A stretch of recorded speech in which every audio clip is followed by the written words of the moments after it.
Hello and welcome. Hail Hekate and all the spirits. Hail the magic and mystery. I'm Cindy Brannon and I'm back for the fifth. Five is a very magic number, isn't it? The fifth season of the Keeping Her Keys podcast. I'll be bringing you episodes that feature deep discussions about different aspects of Hekate and her witchcraft, covering symbolism, meaning, personal development, and how to live like your most magical, authentic life. There'll be meditations as well coming along, probably about one a month or so. This first episode I'm sharing with you is a conversation among the key bearers of Covina. We're talking about the meaning of personal catharsis to us, dipping into the historical origins of Hecate being associated with catharsis, and exploring how catharsis has transformed us, and offer you some tips for your own personal catharsis as well. If you're interested in learning more about my teaching and writing, you can go to Keeping Her Keys.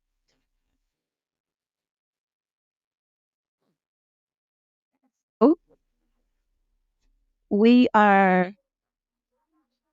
coming to you and inviting you into the crossroads of catharsis.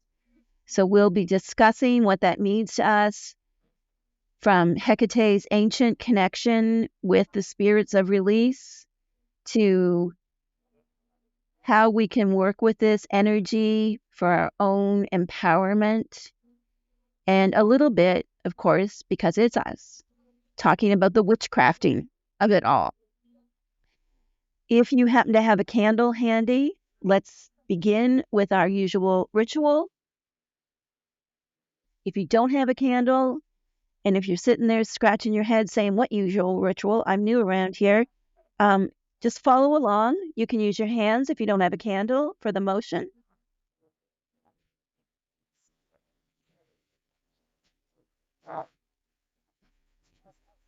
So here in the season of release, at the crossroads of release, let's get into working with that counterclockwise momentum. That is the energy of release. Like when we are doing our spells, we go to the left, we go counterclockwise, we go waning moon.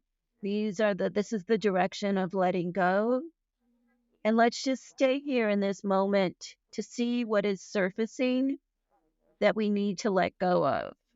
Like what longs for release? What are we holding that we don't need to? And then, as with any good rite or spell, we cast a protective circle after we do our releasing. And it's also a connecting circle. What's inside our magic circle? This is our boundary. When we are doing release work, it is so important to have that protective, connective circle around us, to know what our boundaries are, to know what we are holding on to, what sustains us, and what we are letting go of.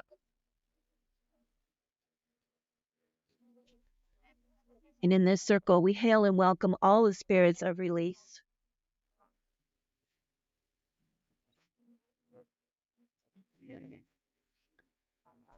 I think I'll get started today by introducing everybody.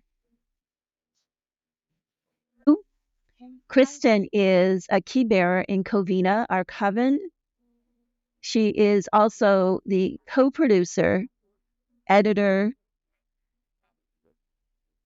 creative witchery partner, co-conspirator of mine often. So Kristen is joining us from the southern U.S., where it's probably really hot. It is indeed. In your beautiful witching room.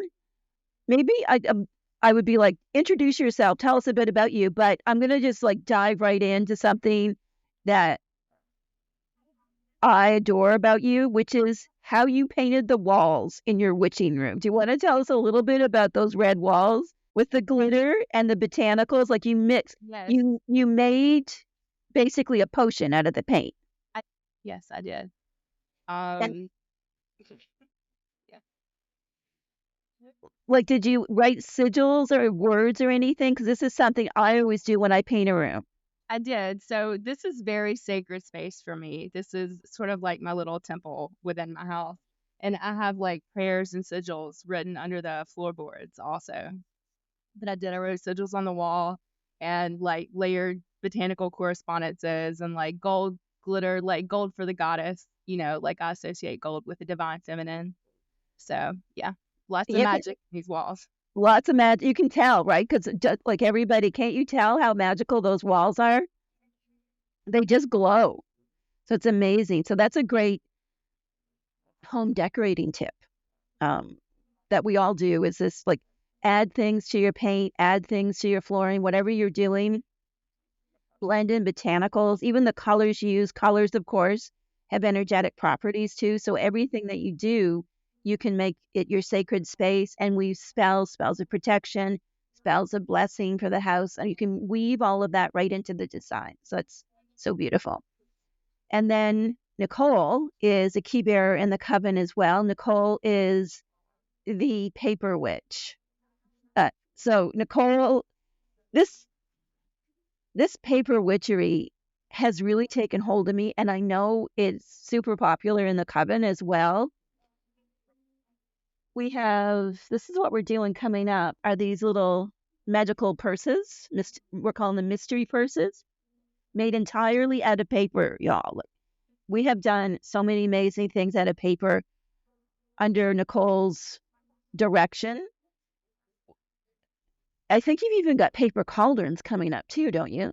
I do. Anytime there's a craft that we always say, oh, we can't do paper out of it, I always try to find a way to make it out of paper. So we do have paper cauldrons coming up, I think on the full moon salon. Okay, so by paper witchery, what we mean is we do these paper crafts and then we enchant them. We enchant them with botanicals. One of our favorite techniques we already talked about is how you can add botanicals and glitter, other things to paint. So that often is the case, but we also add them to glue and other fixatives that we're working with. And then, of course, there's like the sigils and the things we add to them. So this really is paper witchery. Like it's paper craft, and then we make it magical. So how did you get started with this? I think I was really inspired by the paper roses we made because it was, such an accessible craft that we don't, most of the paper, you don't have to go run out to the craft store or do a lot of expensive purchases. And my background in art education really focused on making accessible, projects that you don't have to spend a lot of money on. And paper is the perfect medium for that. We all have paper laying around the house. We all have special paper, or maybe not all of us, but I have a lot of special paper, card, things that you can maybe already have meaning to you already, and then you can kind of transform that into something else. Like you're saying, add the magical glue and all those type of things to it, and it really transforms something that we have every day into something more. And especially when you write on it and then you're almost like activating it with your words. So I think started with those roses, and then I can't remember the first project, but it's just ever since that I wanted to do everything in paper. It's so great, especially like if we don't have a lot of room, and Nicole's paper masks are on the wall behind me that we'll be making during release season in Covina. And we use those as offerings too. So we call these our Catharmarda masks. And Krista and I are going to be talking more about what Catharmarda means in just a minute. And here is Leia. So, Leia, you are, I would say, our personal development specialist, the high priestess of psychology, um, right beside me. And you're starting graduate school. You're going to become a professional psychologist. Mm-hmm. And you and I have done so much over the years. So, Leia and I co taught the Keeping Her Keys read along. Big news. There is a second edition of the Keeping Her Keys book coming out later this year with a fancy cover, even. And So we did the read along a few years ago, and we also a couple of years ago did a year-long series coaching people with internal family systems therapy. So you and I have been partners in teaching psychology in Covina for quite a long time now. And I'm wondering, because I know one of the things that always interests people about what I do and what we do in Covina is that we do abide at this crossroads of goddesses, witchcraft, the mystical, with like contemporary life, with psychology, personal development, empowerment, career, all these things. So for you, what is it? What is the meaning of that particular crossroads that you abide at so well? Actually, that's what drew me to Covina. There was a description on your website where it described Covina as at the crossroads of applied depth psychology and witchcraft. And through my experiences, the work that we do on releasing shame, on creating boundaries, on discovering who we are, I found that it complements it so well with witchcraft. It's not just a transactional, I'm going to make a talisman and my life will get better. I'm also doing the work, and we bring in this deeper world spiritual element to it. So it's like, okay, you know what? I'm working on releasing shame. There is this very deep world meditative experience, and it almost works on this unconscious level where I found myself starting to notice changes, releasing things, unburdening, um, and then starting to become more of, who I truly am. So I just feel like it works on a deeper, just a mystical level, a much deeper level. I agree with that. And I think what we do, where we bring in the crafting, like we put the craft in witchcraft, and then we honor like Hekate. I'm often inspired by ancient practices, ancient text involving Hekate and other goddesses. And then we bring in this personal development psychology aspect, and it does like put us right at that crossroads, that we're not just into one lane. We're standing in the middle. And for me, I think that's ultimately very Hecatean. And I do think it's reflective of her ancient history, that we do have the Hecate, the queen of the witches, written about, and spells and so on done to her. And then we also have like this mystical, spiritual Hecate in different locations, especially as like the threshold keeper. And then at the temple in Lagina, like there's so many records from this site that's being excavated about Hecate as being like the central goddess of that. And then we have all these ancient philosophers. I mean, we might call them thought leaders today, right? Writing about Hecate from what clearly is, we would probably call it a personal development framework, right? Although they had different words for that. So there is this, I feel like there is a lineage that we are inspired by in Covina to bring all of these together, like for a full practice. Because ultimately, like we live in the world. Yeah. We are not etheric beings all the time. We have these bodies, and, we have careers, and we go to school, and we have families, and all of the things that we do, we need to tend to that well too. So we are like the most authentic representation of who we are wherever we are in the world. And I think ultimately, in terms of doing like the more mystical and deeper world work, it really, when we are being true to who we are in our everyday life, then the spirits and the guides and our experiences are shaped by that. Like you don't get those troubling spirits that a lot of people are intimidated by, because it's like, no, I'm showing up. Like I am showing up, and I'm doing shadow healing, and I'm not in that space where I'm coming into this like in a position where, like these kind of unfortunate things could happen. I think that's the real key, because when I look at like all of the experiences for all the years I've been doing this, the witches that I've worked closely with, we don't have these kind of problems. I mean, we're here at the Crossroads of Catharsis, which is, I'm here to tell you, catharsis, it will be unsettling, right? There's a expression, shamanic dismemberment and death.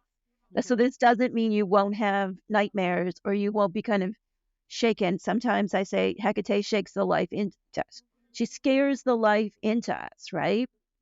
And this is so it's a process of becoming more who we are, but it's not like unicorns and rainbows and everything is super easy. There's no toxic positivity here, right? It's like we're real. This is all about getting real with ourselves and each other. So this is catharsis, right? We're into this, like, what are we going to let go of? And these can be like these huge burdens, like landslides, or they can be like roadblocks. But let's frame this, Kristen, by talking about the inspiration for catharsis and our season of working with catharsis in Covina. And the inspiration is this practice of Catharmarta or Catamarta from the ancient rituals of Hecate on the dark moon. And this is so central to my practice. And I know it is central to yours too. So let's dive in. What does Catharmarta mean to you? So Catharmata is essentially it's rooted in an ancient practice where household sweepings or used household offerings were offered to deities. And for me, it's about that sort of energetic release. Like you think about cleaning your house or like cleaning yourself, and like whether it be like actual physical things or like psychological issues or anything weighing you down. It is the gathering and removal of that. And I really love this idea of offering it to Hecate. I mean, because when you think about the things that weigh us down, like they can be our greatest teachers, like they serve a purpose. There's just something about giving it to Hecate and like knowing that it will be like regenerated into something useful and that you don't have to carry that anymore, and you make space. By doing that, you make space to bring in like new energy and like transformation. Does that make sense? It does. It makes so much sense. And it's all rooted in this idea of miasma that was so central to like the ancients' understanding of the world. Yeah. Right? Because miasma was not just like if your house is dirty. Yeah. Miasma was also all about energy. And so there's this layered aspect to the ancient offerings of Catharmarta, which, back then they did animal sacrifices. So these are not offerings that we're going to replicate as is today, but the spirit of that, of like giving the household waste, compost, and including that in the crossroads offering that you leave for Hecate, it's this idea of like purification. Like the house is cleaned for you, Hecate. Here is the evidence that we have done the work, right? And that these offerings were really an important part of ancient rituals. And I know it can be a little bit off-putting when we think, well, I don't want to give Hecate garbage. But at the same time, one of Hecate's ancient aspects or ancient titles was Babora, which is one of the aspects we studied during release. And that Babora is the filth-eating goddess. And this is, the goddess who takes all the waste all of the world and digests it, and then it becomes born anew. And you see this type of goddess across many cultures, right? Like in Mexico and South America, like there's lots of goddesses that have this great filth eating and regenerative role, and it's part of that whole great mother aspect of the goddess, that she takes all that we don't want and then regurgitates it. And it's something I think a lot about today.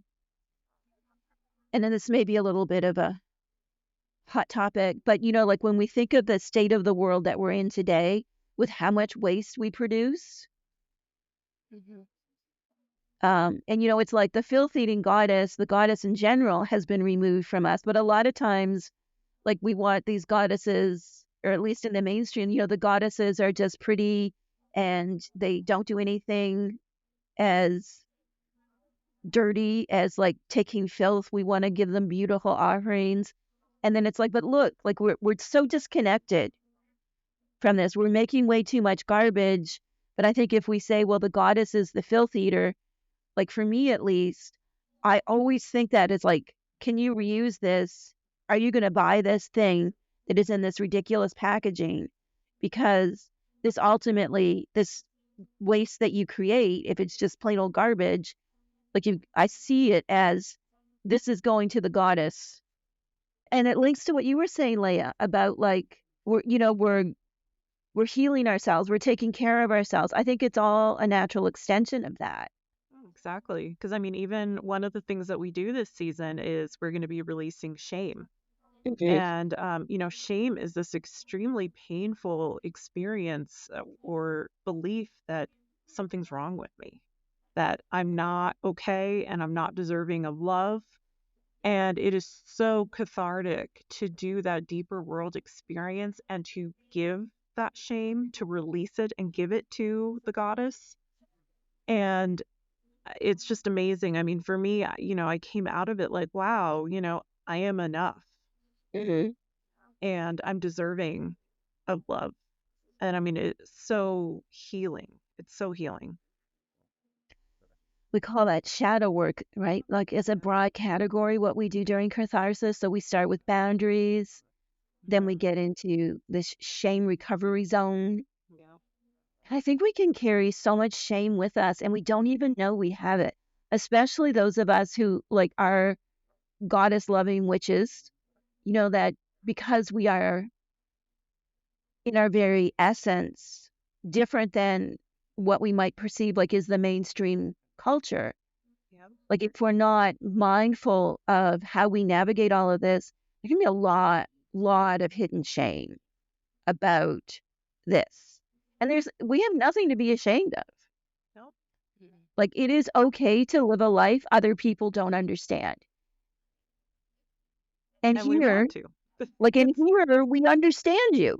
Like you are understood here. That's what's so beautiful about Covina. It's that community because, there's such amazing work when you're able to share and it pings for me. I mean, there's so many times where even with boundaries work, someone, will say, "Oh, I'm working on this boundary." And something will thrum for me and I'll go, "Oh my gosh, that's also a boundary that, I need to work on as well, to further, extend loving kindness and to protect myself and to, what principles or values that matter to me, what's important to me." It's so true. So let's wrap up with just maybe a few tips. Like if you want to get started on a catharsis journey on your own, outside of the Covina, which I certainly have done a lot of that work on my own before I founded Covina. And I think for me, if you want to get started beyond, me saying entering Hecate's cave is like dedicated to this, so that's a book of mine. The thing to start with is to know that you are okay. You know what I mean? Like you might have to say this to yourself every day, several times a day in the mirror. You might have to write it on your arms. You know what I mean? But like you are okay. You are not wrong. I think that's something that many of us have been made to feel through invalidation and trauma and so on. And that's always my message. You are okay and you are doing good. Like if you have an awareness that shadow healing is something that you're being called to, like that is the hugest thing. And one of the great exercises we do is like, what is inside my magic circle? And I think that's a great place to start. Because if you're doing shadow healing work, you want to equally focus on what sustains you, what nourishes you. It's not just, like if we are like in a landslide era, where it's like we have all this trauma, all these things that have gone on in our lives, equally spend time not only on that, but also on what's inside your circle. And, see it, just draw a circle on your page and be like, this is all the stuff I want outside of my personal energy field. And this is all the stuff I'm keeping. And it sounds like such a simple exercise, but like I've been teaching this exercise for years now, and it's harder than you think. A lot of times we don't even know. So it's a place to start. Draw a circle. What are you keeping? What are you getting rid of? And work on that and see it like as a talisman, right? See it as something. It's not just a list. It's the circle is a sacred shape, right? And that is our boundary, and it's what we're getting rid of. And just start with that. Start simple. It can be anything. It could be favorite drink, coffee for me, Yeah. sunrise, music. I mean, it's just, and for me, that exercise, that talisman was transformational because I struggled with boundaries for so long. But it's like, how do I make a boundary if I don't know what's important to me and I don't know who I am? Right. I've also heard recently, Leah, that you plan to join us in the Caftan Club. I do. And sandals, strappy sandals, and just live every day like it's a vacation. All right, Nicole. So what do you think your tips would be if someone was just getting started with this kind of cathartic work? My tip is just to really be open and not too hard on yourself, because sometimes we do have to take that look in a mirror, or you have to kind of get connected to maybe a part of you that, like, for me, I would ignore or push down. But, like doing the shadow work, sometimes it's our greatest teacher. There's a reason why we might react that way, or a reason we might have this behavior that we don't like. And just be curious. Be curious about why, or in yourself, and not, if you get too upset or at yourself, you might lose that transformation process that's going to come. But if you approach it and approach yourself with curiosity and just a compassion, which is something sometimes we don't have for ourselves, I think that's where I would start. Just be open, compassionate to yourself as you're starting to do this. And for me, there's always Hekate always reveals what I need to release too. I'll think it's something and then she'll be like, no, it's more this. So just be open and be curious and compassionate to yourself.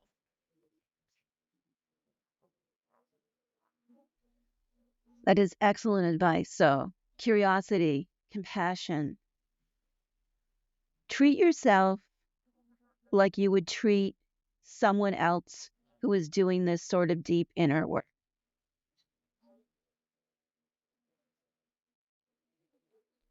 Yeah, you always say, Cindy, to go gentle on yourself. And I kind of view it, it's almost like having a leg cramp. And it's like, you got to press out the muscle. It's going to hurt. But when you're done, drink some water, take it easy, and you'll feel better. Yeah. And the other question, of course, that I get asked a lot is, how do you get started building a relationship with Hekate? Hmm. And for me, it's all about getting quiet and listening, right? Just listening. Listening to that voice inside of you, paying attention for those synchronicities,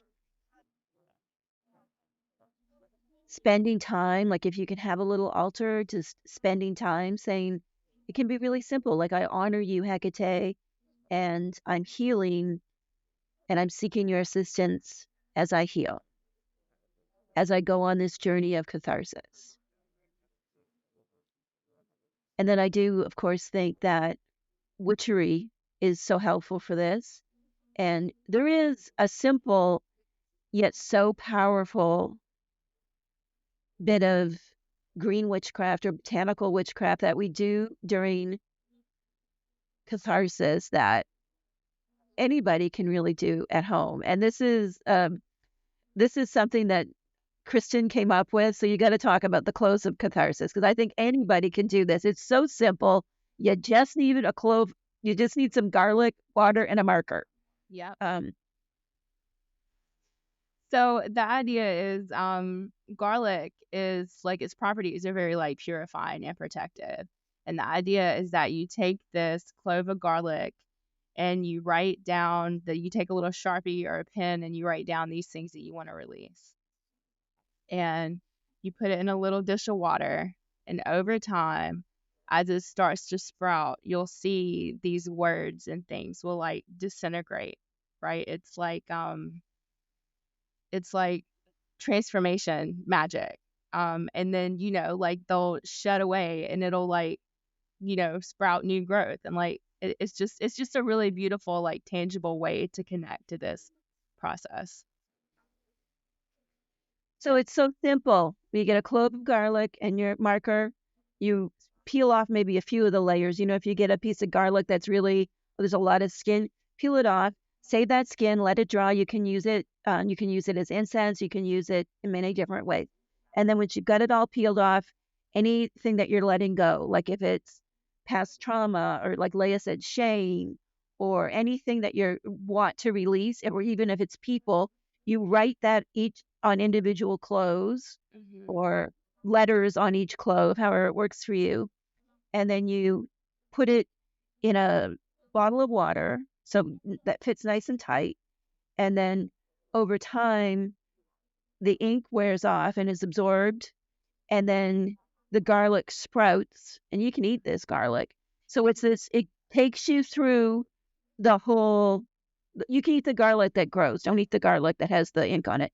But like it goes through the whole process of like letting go of this, and through the magical properties of garlic, that purification process. And it is so powerful. It is something I like to do also when is like I'll watch it. Like I'll watch like what's written on each clove and like see how fast it sprouts. It almost becomes like a type of divination. Um, Definitely. Like if this one isn't growing, it's like, well, I'm probably really holding on to that. yeah, And the ones that kind of just sprout out and take off, it's like, well, yeah. I'm doing good. That's going good. That's getting released. Like that is being purged, and then new life is coming.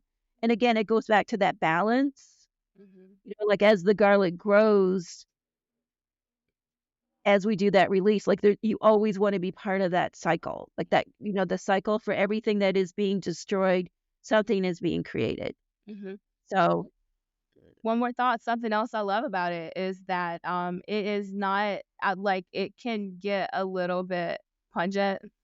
It can be a little sticky. It can be a little very like present and in your face. And I think that that's also so reflective of the process and like being aware, like you were saying. right.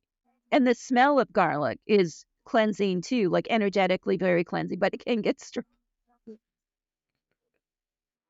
it's all part of the great process of catharsis and healing. The Keeping Her Keys podcast abides at the crossroads of modern life and the deeper world, exploring the return of the divine feminine, especially Hekate and her many companions. We discuss modern witchcraft, living our best lives, and so much more. You can learn more about all things Keeping Her Keys, including the teaching and writing of Dr. Cindy Brannon at keepingherkeys.com. You can also learn more about our coven, the Covina Institute, there as well. Thanks for listening, and hail Hekate.